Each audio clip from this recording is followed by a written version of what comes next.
What's up, PSGINT family? It's your boy PSGINT here.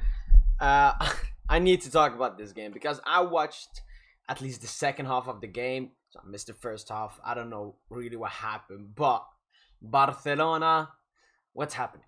What is happening? For me, I'm gonna be honest here. If I can see problems in this Barca side, I would say immaturity. They lack leadership. They lack that. I mean, the veterans they had like Busquets, Piqué, Jordi Alba, two of them, they do not play. And Busquets has never been that vocal leader like Piqué has been. No, that Jordi Alba has been. But missing those players, I would say, is a problem.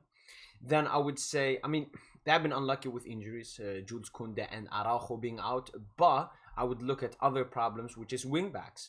Starting a Champions League tie against Inter with Marcos Alonso and Sergio Roberto as your wingbacks does not seem that right. Does not seem that right. It's like that you have Lamborghini up front, Leva, Rafinha, Dembele, Ansu, Ferran, and then at the back, what's that? Why didn't Barca focus on getting any wingbacks? And yeah, but then another problem is I don't see a direction. I don't see how Barca wants to create chances. It's like give it to Dembele and inshallah. And most of his crosses are dreadful. Dreadful. He doesn't aim for anybody or any place. He just puts it in and hopes for the best. That's not how football works. I mean, you can do that in a Sunday league game where you have one incredible winger who you give the ball all the time and hope that he creates something. But this, it's very immature, and I have to look at Xavi because you're the manager. You got backed by Laporta with a lot of signings, and you can't even win against Inter with all the hype. Lewandowski, man, I tweeted it. I said there's no difference in Lewandowski because at Bayern München we knew he could score in the league. We knew he scored in the league for fun. I didn't use that much of the Farmers League because technically La Liga is also a Farmers League. So when he started scoring there, I wasn't that surprised. I was like, okay, that's normal. Let's see what he does in the Champions League because first of all, that's why he wanted that move. He wanted to be in the spotlight, but it doesn't seem to like the spotlight because two games now against Bayern and Inter and ghosted, ghosted, ghosted. And then some Barca fans come at me and say, "Oh, you didn't watch the game. Oh, this. Oh, but he was." Oh. Excuse me? Why do you have a striker? Why do you have a striker? For him to pass the ball around, for him to do some TikToks? No, he's there to score goals. And he's not scoring any goals. So for me, the radars, the problems is Xavi. And then I would say the entire club and its fan base overhyping this side. Because, listen, you can make as many signings as you want. I mean, me as a Paris Saint-Germain fan, I know this. It's not about the signings. It's about if everything fits in a puzzle, but it doesn't. It doesn't. Like Gavi starting these games when you have someone like Frank Kessie with his experience, played a lot of times against Inter in the league. Why not start him? Why does Gavi stuff? Why this? Poof. That's though. I mean, most of these stuff I've seen Barca fans say in the comments on Twitter. Barca fans know that these are the problems. For me, what I would say is Barcelona, first of all, they need to focus on next game. Next game against Inter, it's survival in the Champions League. Because if if Barca make the Europa League again, that was the big stuff with all these levers. What everyone said was, you know what, doing the levers is a big risk. It's a big risk.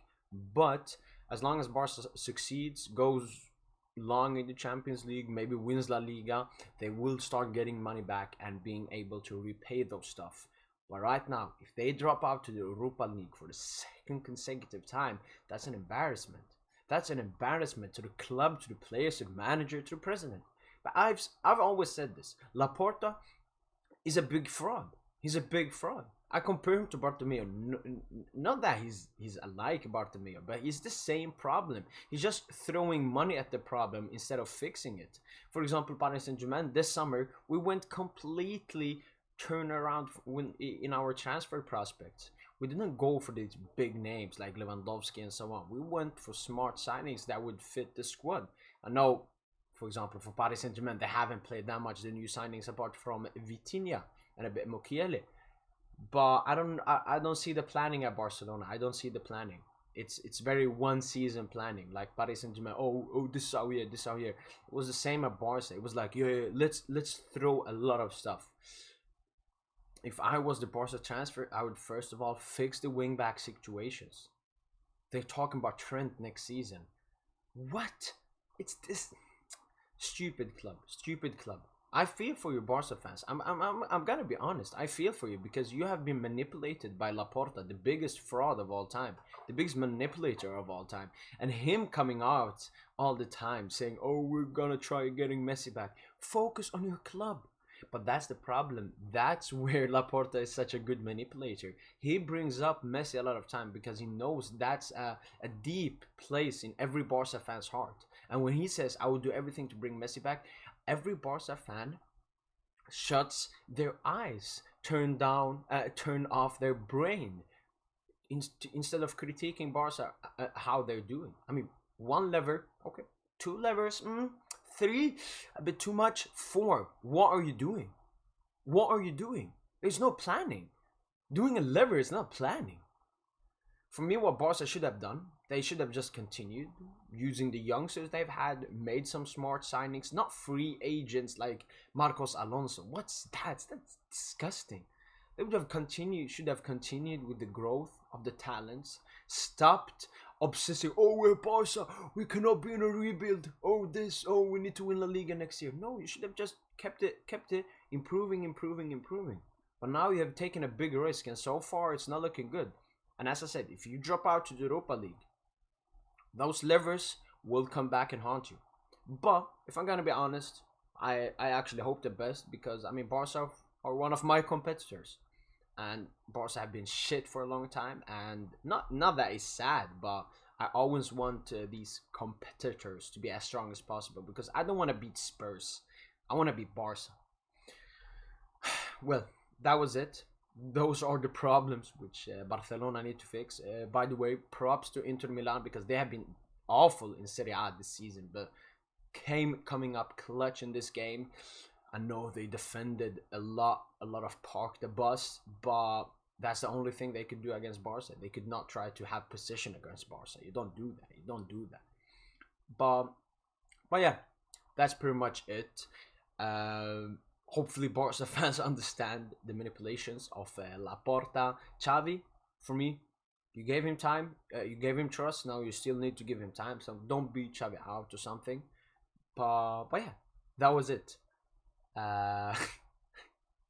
Vitka PSG. Mikunk. Have a nice day. Make sure to like this video, subscribe to the PSGINT YouTube channel, and allez, Paris.